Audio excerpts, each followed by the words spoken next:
ഓം നമ ശിവായ. ഓം കാഞ്ചീശ്വര്യൈ നമ. പ്രണാമങ്ങൾ. ബ്രഹ്മജ്ഞാനികൾ വിരളമാണ്. അത്രയ്ക്ക് സുഹൃതമുണ്ടെങ്കിൽ താനേ നമ്മുടെ മുന്നിൽ വന്നു ചേരും. അപ്പോ പിന്നെ എന്താ ഒരു വഴി പറയാം. ആദിശങ്കരാചാര്യസ്വാമികളുടെ മനീഷാപഞ്ചകം എന്ന കൃതിയിലെ ഒരു ശ്ലോകം നമുക്കൊന്ന് നോക്കാം.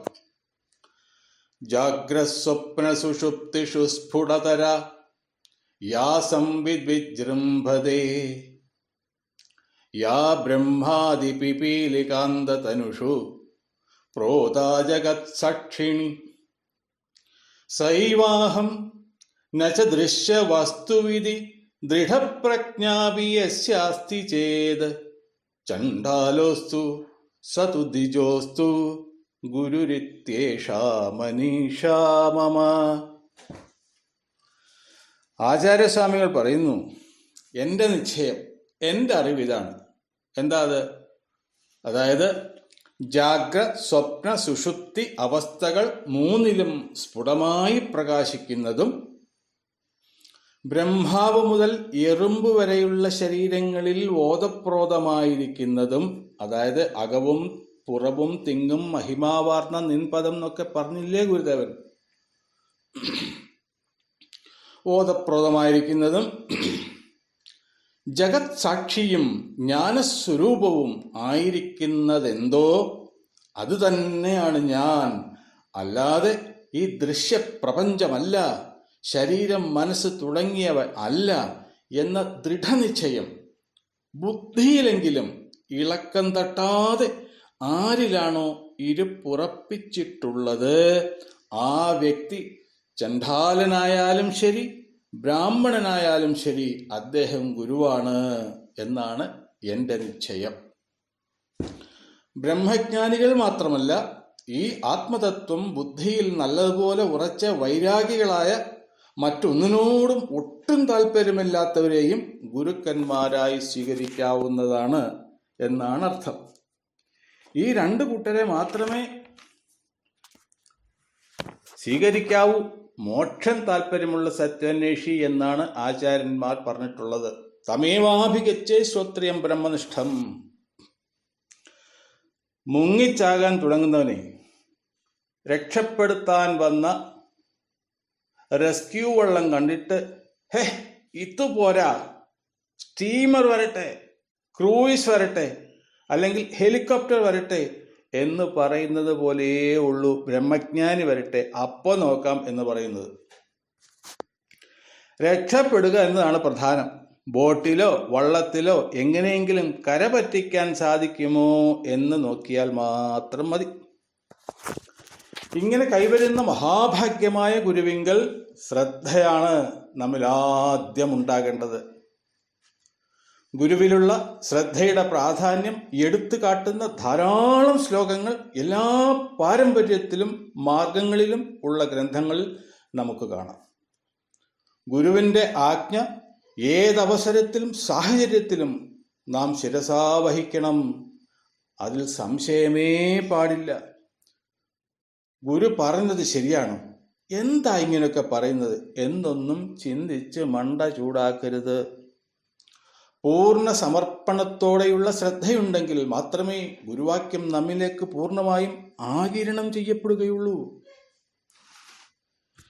നിർഗതം യത് ഗുരോർവക്ത്രാത് സർവം ശാസ്ത്രം തദുച്യതേ നിഷിദ്ധമപി തത് കുര്യാത് ഗുർവാജ്ഞാം ന ലംഘയേത്.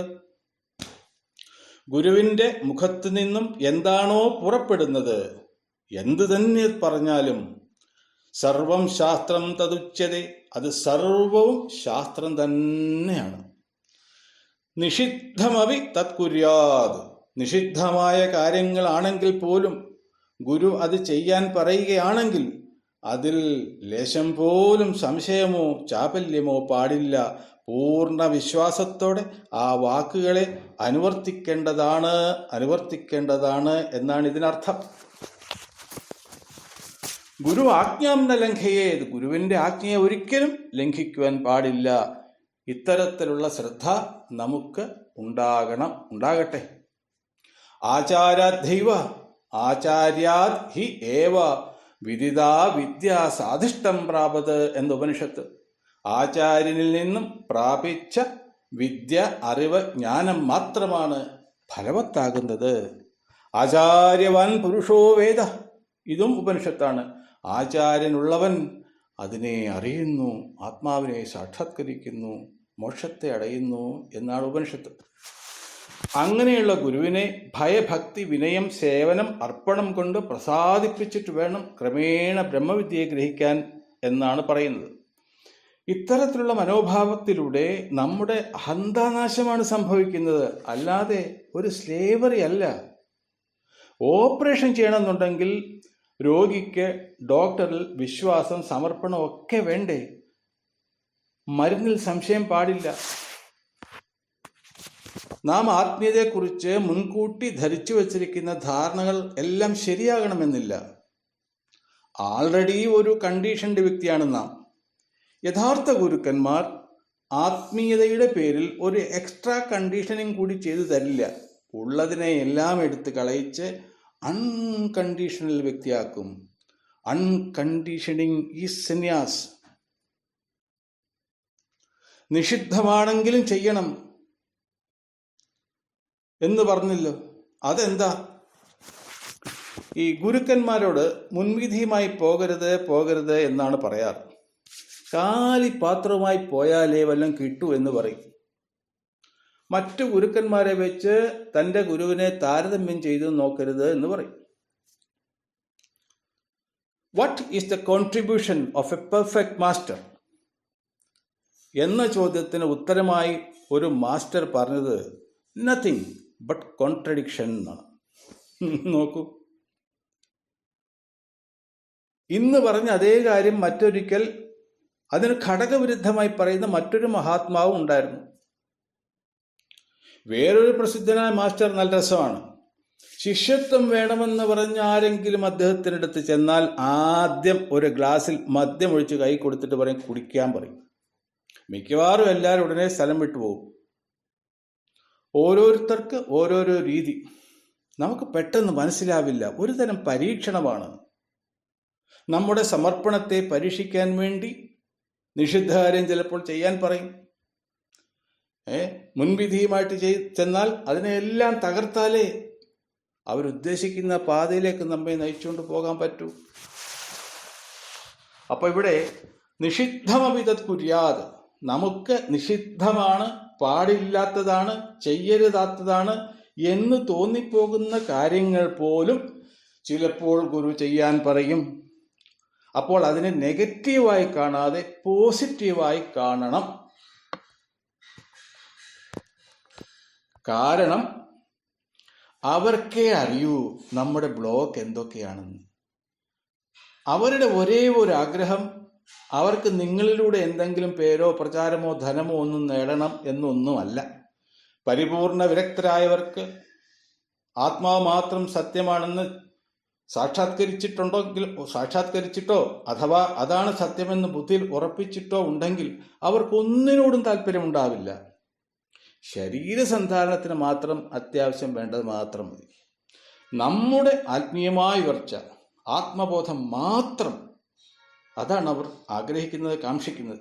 അതിന് തടസ്സമായി നിൽക്കുന്ന വാസനകളെ എപ്രകാരം ക്ഷയിപ്പിച്ച് നമ്മിൽ കൂടുതൽ വൈരാഗ്യം വളർത്തി ആത്മവിചാരത്തിലെത്തിക്കാൻ പറ്റും എന്ന് മാത്രമേ അവർ നോക്കാറുള്ളൂ. അതുകൊണ്ടാണ് പലതും അവർ നമ്മോട് നിഷിദ്ധമായതുപോലും ചെയ്യാൻ പറയുന്നത് എന്ന് ചിന്തിച്ചോണം.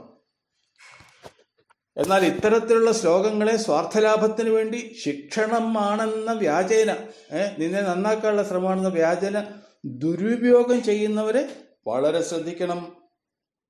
ഒരു യഥാർത്ഥ വൈരാഗിയായ ആത്മനിഷ്ഠൻ ഗുരു ചമയാനൊന്നും ശ്രമിക്കില്ല. ആ സാന്നിധ്യത്തിൽ അവരുടെ വാക്കുകൾക്കനുസരിച്ച് നാം ജീവിക്കുമ്പോൾ നമ്മിൽ വിഷയാസക്തി കുറയുകയേ ഉള്ളൂ, വൈരാഗ്യമേ ഉണ്ടാവൂ, ആത്മചിന്ത വർദ്ധിക്കുകയേ ഉള്ളൂ. യാതൊരു സംശയമില്ല. അപ്പോൾ അവർ പറയുമ്പോൾ മാത്രം ചെയ്യുക. എത്ര, എപ്പോൾ. പിന്നെ അത് സ്വഭാവമാക്കി ഇതിനെ ഗുരു ആജ്ഞയാണെന്ന് പറഞ്ഞ് പരിപോഷിപ്പിച്ചുകൊണ്ട് പോകരുത് നാം. അത് ശ്രദ്ധിക്കണം. ഹാബിറ്റാക്കി മാറ്റരുതെന്ന്. അവർ പറഞ്ഞാൽ പറയുന്നത്ര മാത്രം ചെയ്യുക. എൻ്റെ ജീവിതത്തിൽ 1980 ആദ്യം കന്യാകുമാരിയിലുണ്ടായിരുന്ന അവധൂത മായിയമ്മ മരുത്വാമലയ്ക്ക് താഴെ റോഡരികിൽ കുടൂസുകുടിലിൽ വസിച്ച അവധൂത നൈനാസ്വാമി, പിന്നെ കേരളത്തിലെ ശിവപ്രഭാകർ സിദ്ധയോഗി എന്നിവരുടെ അടുത്ത് ചെല്ലാനും അവരുടെ അനുഗ്രഹം വാങ്ങാനും ഒക്കെ സാധിച്ചിട്ടുണ്ട് പല പ്രാവശ്യം. മായിയമ്മയെ കാണാൻ ഞാൻ ആദ്യകാലത്ത് പോകുമ്പോൾ അമ്മ രാവിലെ കടലിലെ കുടിയെല്ലാം കഴിഞ്ഞ് ചവറുകളൊക്കെ എടുത്ത് പെറുക്കി കത്തിച്ചിരിക്കുമ്പോൾ ഒരു ഭക്തന്റെ വീട്ടിൽ നിന്നും കൊണ്ടുവരുന്ന ആഹാരം, ചോറും കറിയുമായിരിക്കും കൂടുതലും, എല്ലാം കൂടിയിട്ട് കുഴച്ച് അമ്മയുടെ കൂടെ എപ്പോഴും കുറെ പട്ടികളുണ്ടാവും. ആ പട്ടികൾക്കെല്ലാം സ്വന്തം കൈകൾ തന്നെ കൊടുത്ത് അമ്മയുടെ കയ്യിൽ നിന്ന് അത് കഴിക്കുന്നത്, താനും കുറച്ച് കഴിക്കും. ആ സമയത്ത് തോന്നിയാൽ ആരെങ്കിലും അടുത്തുണ്ടെങ്കിൽ അവർക്കും കൊടുക്കും. ചോറ് തിന്നുന്നതിന് മുമ്പ് ചിലപ്പോൾ അടുത്തുള്ള സന്തത സഹചാരികളായ ഈ പട്ടികളുടെ മുഖത്തും മൂക്കിലും കണ്ണിലുമുള്ള അഴുക്കൊക്കെ സ്വന്തം കൈകൾ കൊണ്ട് എടുത്ത് മാറ്റി ആ കൈ കൊണ്ട് തന്നെ ചോറ് വാരി നമുക്ക് തരും. എനിക്കാദ്യം അങ്ങനെ തന്നെയാ തന്നത്. അത് നിഷിദ്ധമല്ലേ അങ്ങനെയുള്ള ഭക്ഷണം? എന്നാൽ അല്ല, അത് അമൃത് പോലെ ഞാൻ ഭക്ഷിക്കുമായിരുന്നു. ചിലപ്പോൾ മീൻകറി ആയിരിക്കും, അതും ഞാൻ കഴിച്ചു. ഊണൊക്കെ കഴിഞ്ഞ് അമ്മ പുകയില കൂട്ടി മുറുക്കി കുറെ കഴിഞ്ഞ് വായിലെ തുപ്പൽ സഹിതം തുപ്പി കയ്യിലോട്ട് തരും, ഇല്ലേ വായിലോട്ട് ഇട്ട് തരും. ഞാൻ അത് അമൃത് പോലെ അകത്താക്കുമായിരുന്നു. അതൊന്നും നിഷിദ്ധമല്ല. നമ്മിലെ എന്തോ ഒന്ന് മാറ്റിത്തരികയാണ് അമ്മ. പല അനുഭവങ്ങൾ അമ്മയിൽ നിന്നും എനിക്ക് ഉണ്ടായിട്ടുണ്ട്. അതൊന്നും ഇവിടെ പറയേണ്ട ആവശ്യമില്ല. നായനാസ്വാമി ഒറ്റ ഇരിപ്പാണ്, തലയിലൊരു കെട്ടുണ്ടായിരിക്കും. കുളിച്ച് കണ്ടിട്ടേയില്ല. ശരീരത്തിൽ അഴുക്ക് കട്ട പിടിച്ചിരിക്കുന്നത് കാണാം, പക്ഷെ ഒരു നാറ്റമോ ദുർഗന്ധമോ ഇല്ല. ഭക്തർ മുറിക്കുള്ളിലേക്ക് വെച്ചു കൊടുക്കുന്ന പഴം, ചായ, പരിപ്പുവട, മുറുക്കാൻ ഈ ബീഡി, ഒരു പ്രത്യേകതരം ബീഡിയുണ്ട്, ശൊക്കലാൽ ബീഡി. ഇതാണ് സേവനം. അടുത്തോട്ട് ചെന്നാൽ ചിലപ്പോൾ ചവിട്ടും. കുനിഞ്ഞ് നമസ്കരിക്കാനെങ്ങാനും ചെന്നാൽ പൊന്നീച്ച പറക്കും കണ്ണിലൂടെ. അത്തരത്തിൽ കർണത്തിലടി കിട്ടും. മുറുക്കി മേത്തോട്ട് തുപ്പും. ഒരേ സമയം ബീഡിയും മുറുക്കാനും ഒക്കെ കാണാൻ വായിൽ. ഒരു തരം അവധൂതൻ.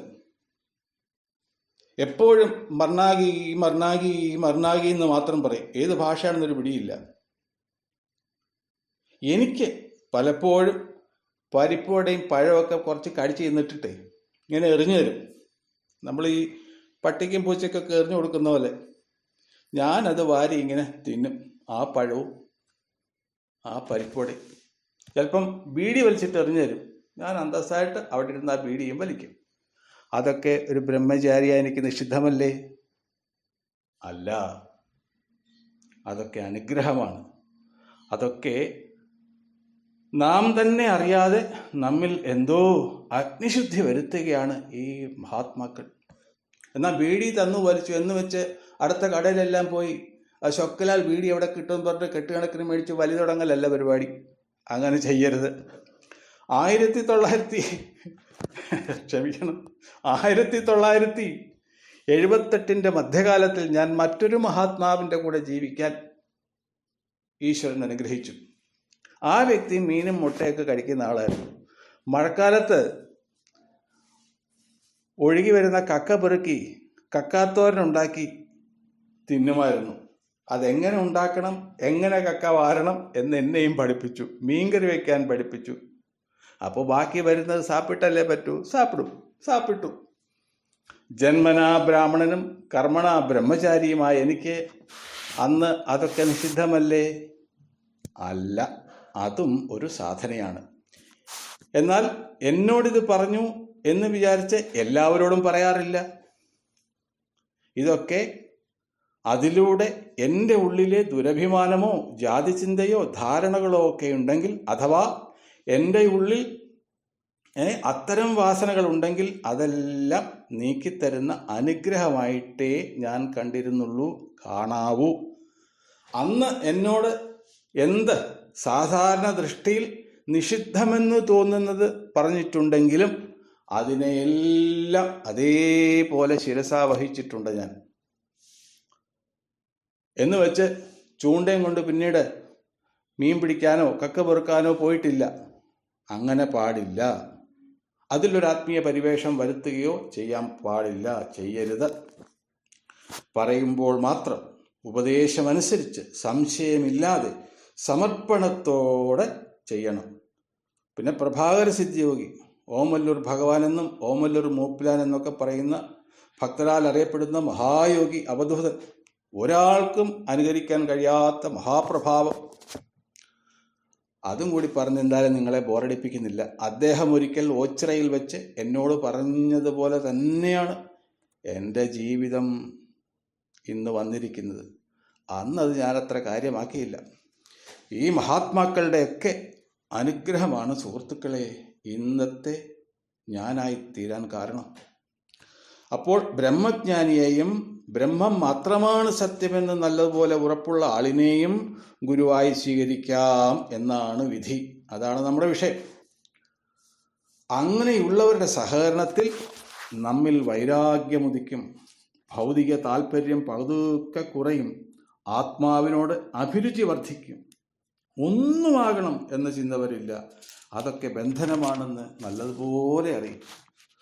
ഗുരുക്കന്മാരായി അഭിനയിക്കുന്നവർ തിമിർത്താടുന്ന ഈ കാലഘട്ടത്തിൽ നിങ്ങൾ യഥാർത്ഥ ഗുരുവിനെ തിരിച്ചറിഞ്ഞ് വിരക്തരായി നിസ്സംഗരായി സ്വന്തം കർത്തവ്യങ്ങൾ നല്ലതുപോലെ നിറവേറ്റി വീട് തന്നെ ആശ്രമമായി ചിന്തിച്ച് ദേഹാത്മബോധത്തിൽ നിന്നും മോചിതരായി സ്വസ്വരൂപത്തിൽ ദൃഢപ്രതിഷ്ഠരാകട്ടെ എന്നാണ് എൻ്റെ പ്രാർത്ഥന.